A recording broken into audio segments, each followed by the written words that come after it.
Hello and welcome to this month's video blog. Today I'm going to discuss the general measuring tips for determining a heating cable length for a roof and gutter application. So with roof and gutter applications, we offer a couple of different heating cable versions. We have our factory finished job ready system Paladin, which we have here on the table today. This system will have a 120 volt plug-in option. In particular, this one has an inline ground fault. We also offer it without a ground fault with just a 120 volt plug, or without ground fault, without plug, and just a cold lead wire that would allow you to hardwire it into a junction box. Nonetheless, the heating cable system has been prepared from the factory with its end termination factory installed, and the heating cable has been terminated to its cold lead, making for a very simplified electrical connection.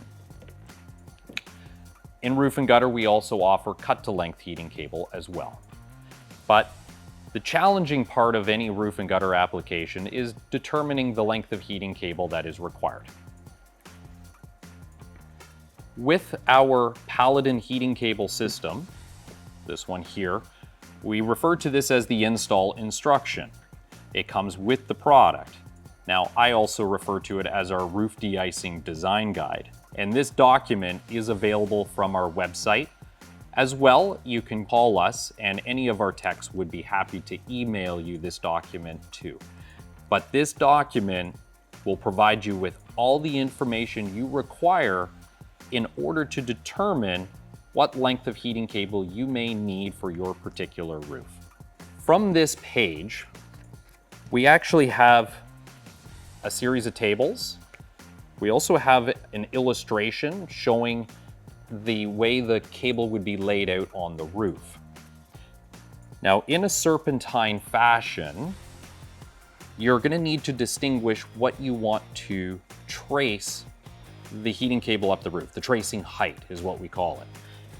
Now, the tracing height is normally determined by the overhang length. The greater the overhang length, the higher the heating cable is going to go up the roof. We have a table that explains that particular tracing height and a formula that will tell you how much heating cable you require for every foot of roof edge that you may have. Depending on where your electrical is located, another helpful tip I would say is verifying where you're going to be powering the heating cables. That's where the heating cables are going to begin. So sometimes you may have to, what we may call a backtrack.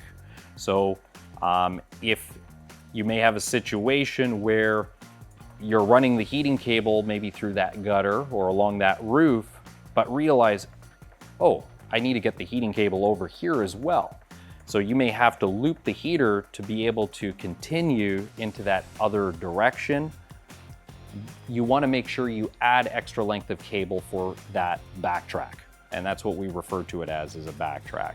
So, a helpful tip, make sure you determine where the power is going to be located to energize the heating cable system.